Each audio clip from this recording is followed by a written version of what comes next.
Bismillah, pada ini kita kupas tentang international business digital, international digital business tentang chapter 1 dari punyanya Charles Hilly tentang globalisasi. Jadi misalnya banyak perusahaan yang global itu bagaimana mereka melihat dan apa faktor-faktor apa saja yang membuat accelerate dari atau driven yang mendrive dari globalisasi itu apa saja. Contoh yang kita di sini tentang KFC, ini adalah pembeli di kota Beijing. Mereka melihat bahwa sudah lifestyle untuk karena global KFC, terus McDonald Hamburger, Citigroup Credit Card, kemudian Starbucks Cafe, IKEA Store, dan itu semua yang global company. Namun bagaimana perusahaan tidak push too far, jadi tidak melihat terlalu jauh terhadap karena masih tetap ada national market di situ. Tentu harus ada penyesuaian localize tentang macam-macam di situ. Misalnya dimensi-dimensi yang dimasuk itu yang sangat relevan terhadap national market itu adalah termasuk taste, customer taste. Misalnya di Indonesia suka yang spicy, misal preference juga, distribution channel, kemudian kultural yang terkait dengan value system. Untuk KFC di Indonesia, special untuk di Indonesia mesti dia menyediakan nasi. Kemudian bisnis sistem bisnisnya gimana, apakah integrate atau kemudian yang tidak legal regulation. Kemudian bagaimana mereka itu juga perusahaan itu mengcustom dari misalnya tentang marketing strateginya, produk fitur, kemudian operational practice-nya juga, itu juga penyesuaian terhadap lokal. Di samping juga mereka sudah memiliki branch cabang yang seluruh dunia menjadi global market. Tapi bagaimana perbedaan di national, di taste, kemudian preference itu menjadi sangat penting juga. Kemudian kalau dilihat dari ini salah satu contoh di kota Beijing. Kemudian kalau dilihat dari production, global production. Kemudian yang berikutnya kita contohkan untuk global production adalah Boeing yang 787 airline di sini ya. Di situ kenapa global production? Di situ misalnya faktor produksinya, misalnya ada human, ada SDM, kemudian ada SDA-nya. Kemudian kalau misalnya labor ini kalau misalnya ada panjang ada labor, buruhnya dan lain sebagainya.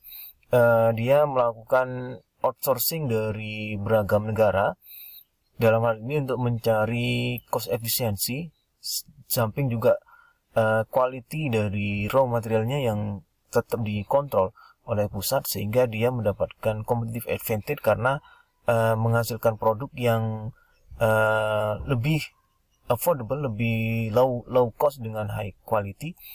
Kemudian outsourcing di bidang, misalnya untuk sambil contoh untuk door-nya itu menggunakan Singapore company punyanya di Singapura, kemudian Japan's company untuk beberapa handling di indoor dan outdoor dari body dari Boeing-nya. Nah, ini yang membuat Airbus, Boeing dalam hal ini, bukan Airbus, saingannya Airbus namanya. Ada AKAS, bukan itu bus ya, itu base. Airbus itu adalah bagaimana Boeing itu dia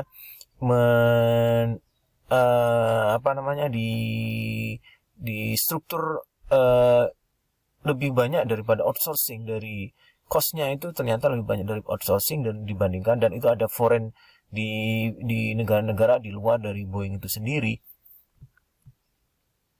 Artinya kalau dilihat dari cost structure-nya itu 65% itu total value-nya itu dimiliki oleh perusahaan outsourcing yang ada di luar, dan lebih dari separuh dari itu di total value-nya itu dimiliki oleh perusahaan defense. Nah, ini adalah salah satu contoh perusahaan global yang cost structure-nya dia mostly kebanyakan itu dimiliki oleh perusahaan asing yang ada di luar dari home base dari production dari Boeing itu sendiri. Nah, ini dalam rangka bagaimana dia melihat bahwa market itu adalah global. Nanti kalau misalnya di digital market itu ada, kalau segmentasi selama ini kita mengenal ada demografi, geografi, behavioral, kemudian psikografi. Tapi nanti kita rubah itu kalau di punyanya Kotler, moving from tradisi menjadi satu, ya apa aja nanti kita kupas di pokok bahasan yang marketing 5.0 atau marketing 4.0 punyanya Kotler. Kemudian berikutnya adalah peran dari organisasi-organisasi internasional yang semakin signifikan. Misalnya di sini bagaimana UN atau PBB itu memiliki peran penting untuk peningkatan kehidupan manusia di seluruh dunia.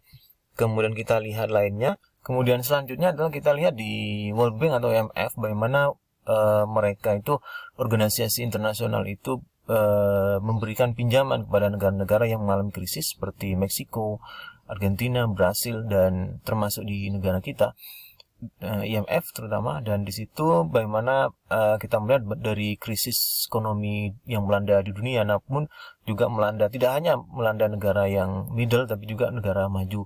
Nah, ini juga masalah economic crisis global, secara global itu menjadi pertimbangan betul bagaimana currency yang ada atau disebut konvensional currency yang ada itu tidak memberikan solusi kepada international globe yang selama ini ada gitu ya, sehingga ada penawaran dari pihak-pihak cryptocurrency, kemudian dari seperti Bitcoin dan lain sebagainya itu untuk memberikan alternatif solusi terhadap krisis global yang menerpa di dunia ini.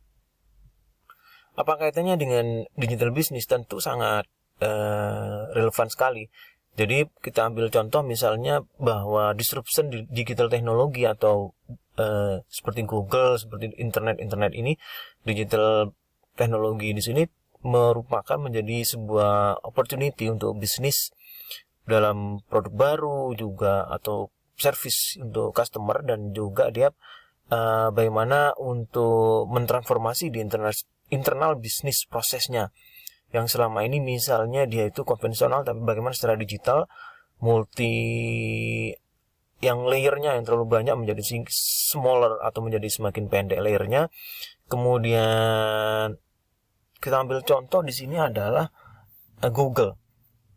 Kalau nanti di belajar SEO, salah satu produk internasionalnya search engine optimization, bagaimana sebuah web itu misalnya menjadi rank pertama di Google Page, first Google Page. Nah, itu menjadi sebuah tantangan ke depannya bahwa di mesin search engine seperti Google ini nomor 1 dunia, dan saya pikir semua orang di seluruh dunia di planet bumi ini menggunakan Google untuk pencarian informasi dan segala macam yang dia butuhkan dalam kehidupannya, dalam segala aspek. Sehingga misalnya penting sekali untuk kita melihat bahwa ini adalah sebuah peluang besar, misalnya untuk pemenuhan terhadap customer need itu sendiri. Nanti bagaimana misalnya digital product itu kan berbeda dengan non digital product, itu produk-produk konvensional,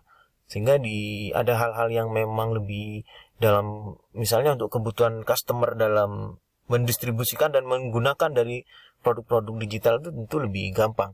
Misalnya untuk e-book, untuk audiobook, nanti yang di Audi Gramedia di situ disediakan tentu lebih mudah dibandingkan misalnya bagaimana mendistribusi dari publisher misalnya sampai di end user atau customer itu sebuah buku dalam bentuk hard atau dalam bentuk fisik. Nah, perubahan-perubahan itu nanti kita menjadi fokus kita bahwa internet itu menjadi sebuah peluang ke depannya. Digital itu menjadi bisnis peluang, dan tidak hanya secara nasional tapi secara internasional. Dan saya memang punya target projectnya di sana untuk student ini. Yang tidak kalah pentingnya lagi misalnya social media marketer radar. atau nanti kita bikin produk sosial media marketing konsul atau SMM ya, sosial media marketing. Kenapa? Karena penggunaan sosial media yang masif, baik itu dalam bentuk video, kemudian dalam bentuk platformnya yang macam-macam di situ. Kalau misalnya kita lihat, tentu tiap platform sosial media itu punya rule yang beda-beda. Misalnya untuk social network, social streaming, social bookmarking, kemudian social publishing, engage, kemudian lifestyle dan lain sebagainya, itu sangat beda-beda antara satu sosial media, misalnya LinkedIn, Google Plus, Twitter, kemudian Google Minus, enggak ada ya.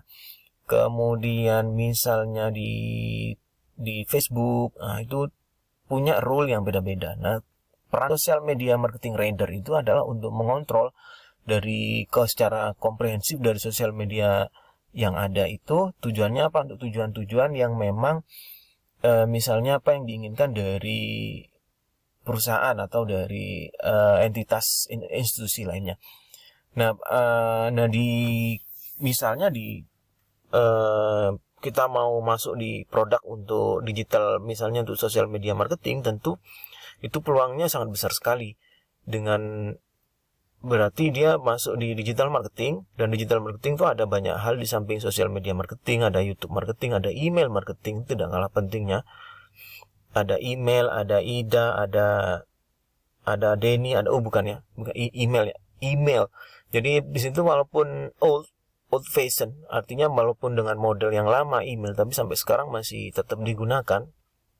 Dan itu bagaimana caranya kita terjun di email marketing, atau bagaimana caranya kita terjun bagaimana caranya kita terjun sosial media marketing di Raider ini.